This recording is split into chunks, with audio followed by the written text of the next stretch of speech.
I'm Olivia, and I'm Rochelle. Yeah, this is the real deal. This is how theater professionals do it.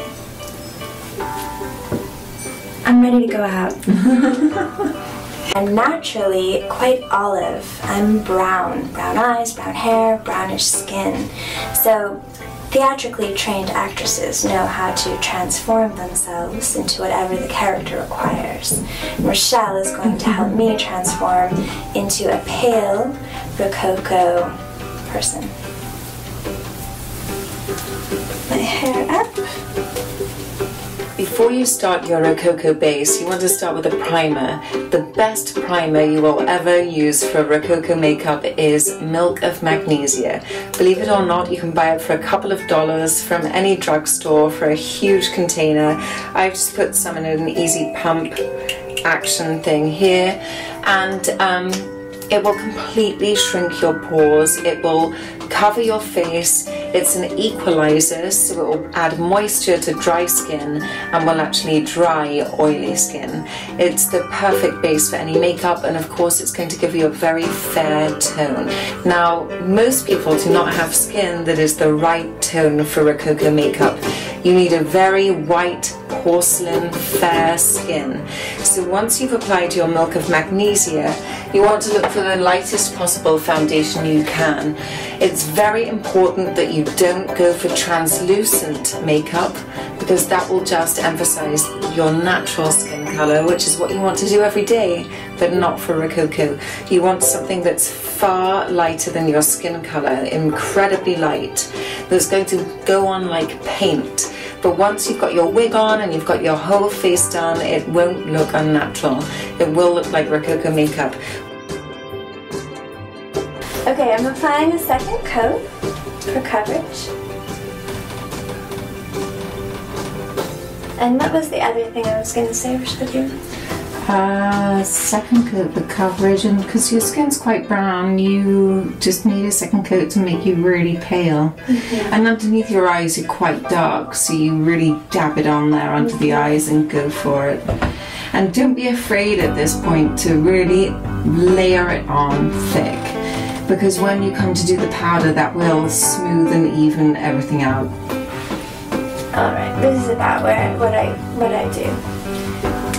Yeah, so now we'll powder. We're going to use Maybelline New York Pure Stay because it really does stay, doesn't rub off. And it has amazing coverage, something that's essential for this look. Do you want to roll it on like they did in Titanic? oh yeah. This is a little trick we learned while we were working on Titanic together. Tina Earnshaw. Tina Earnshaw, the best with period makeup. If you roll the sponge as opposed to swiping it, if you roll it, you're actually pressing the powder into the liquid foundation, creating a really lovely porcelain look, which was the ideal in this era.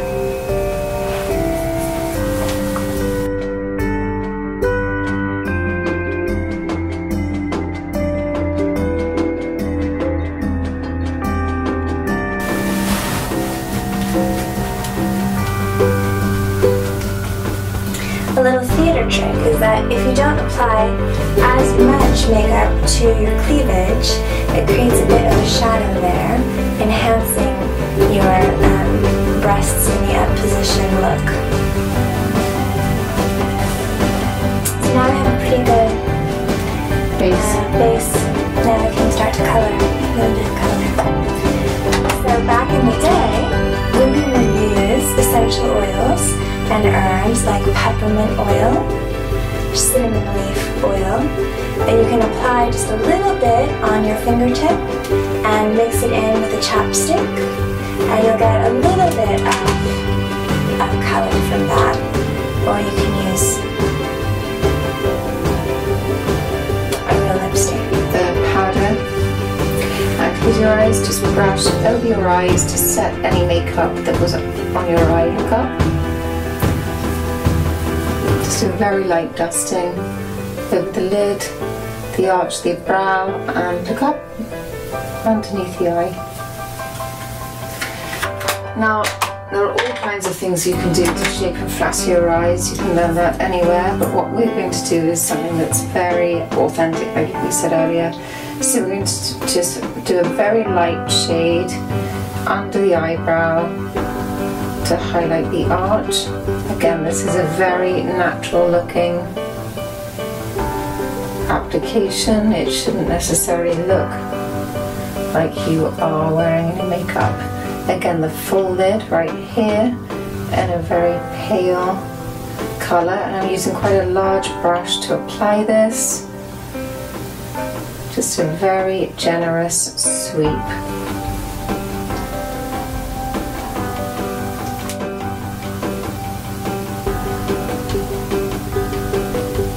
Then I'm going to use a socket brush and just take a lighter, a slightly darker colour. I'm actually going to blend these two, boom, boom, boom, boom, boom, boom, boom, and just run that through the socket of Olivia's eye right here, just to give the impression of a little depth.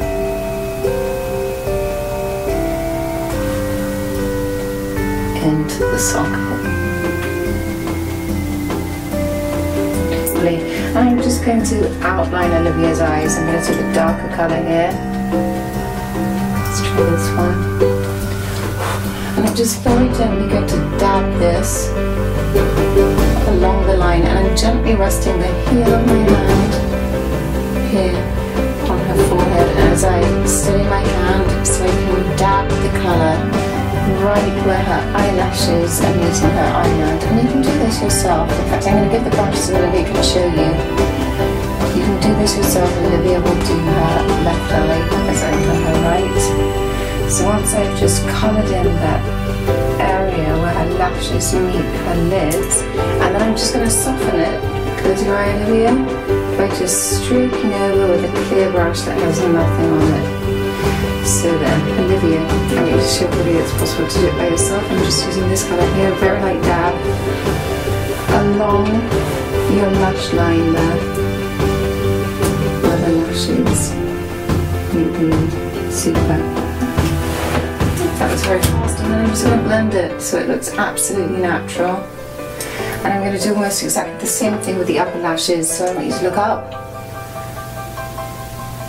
And I'm really just painting in the area where the lash meets the under eyelid, and then brushing any excess away like this.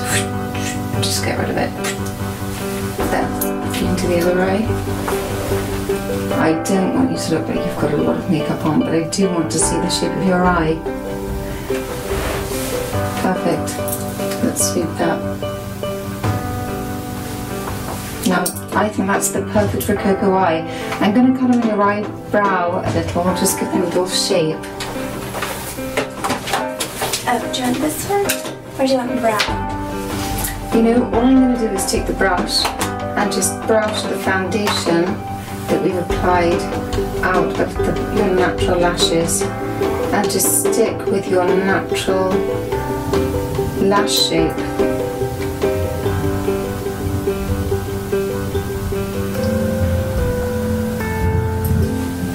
That's perfect. Yeah. Great. When you look at old photos of Madame de Pompadour, you know she didn't have huge, great big brows. I think this is perfect. Yes. The look is freshly scrubbed. So even though we've just applied 3 coats of foundation, the look that we're going for is clean, fresh Rococo. I'm also, you know, I'm just going to run this brush through your eyelashes. Now during the Rococo period, they would not have worn mascara. So I am just going to brush your eyelashes, because I can see a little foundation powder there.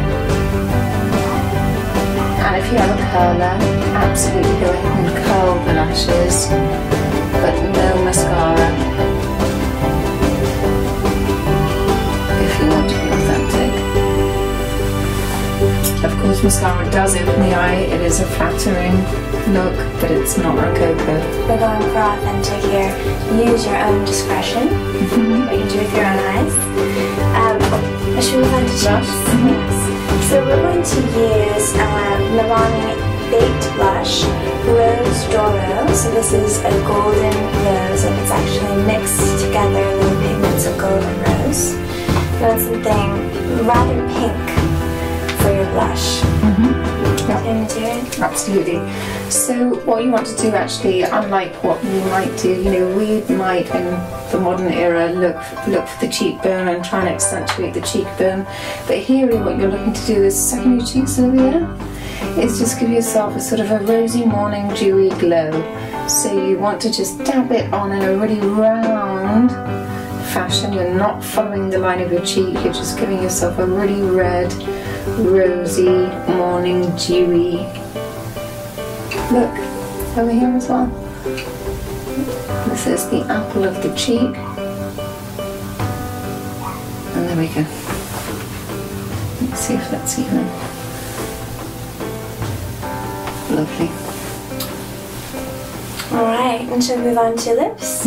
Alright, so lip stain is of course optional. It was illegal in certain countries at certain times because it made the women so enticing that it was forbidden, but it was desirable. So if you choose a lip stain, you want to choose something that's kind of close to your natural color, close enough, but something in the pink, berry, or even right on red.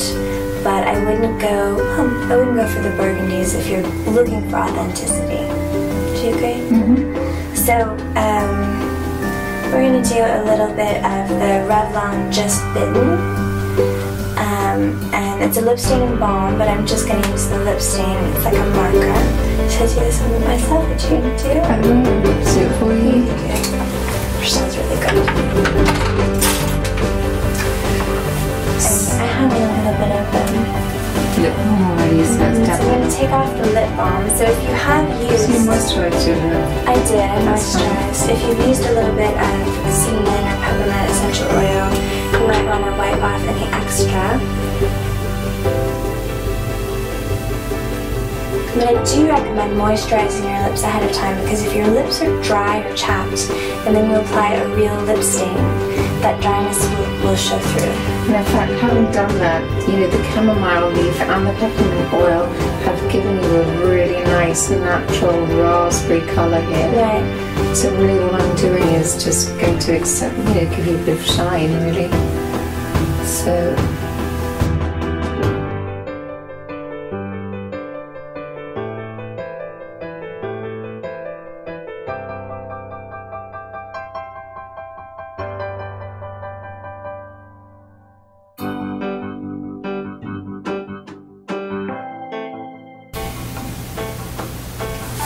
and if your lips end up looking... oh, I thought you smeared it. If your lips end up looking too dark for your look, a good thing to do is to blot them and then powder the edges. That'll give you a more blended look.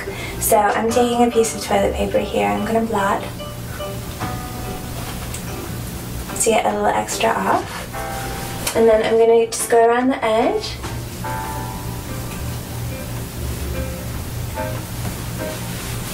And I'm just blending the edges with the powder.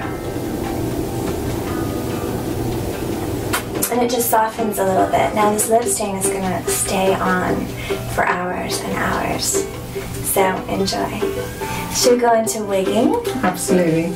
So I'm going to sweep my hair up. I'm using bobby pins and a little bun on top of my head. This is where my wig is nice and poofy, so we have plenty of room. Just putting in a couple of bobby pins. Don't make it too tight. You want it secure, but you don't want to end up with a migraine or just general head pain. I'm going to put the wig cap on front to back. Okay? Yep. I'm going to put the wig cap on front to back. Wish me luck. It's not easy. But you want to get all of your hair, all the little wispies in, especially important if you're changing your hair color. And just tuck in the corners. I like to put a bobby pin at my temples to hold the wig cap on, although they tend to stay on pretty well themselves. Alright, and now I'm ready to wig up.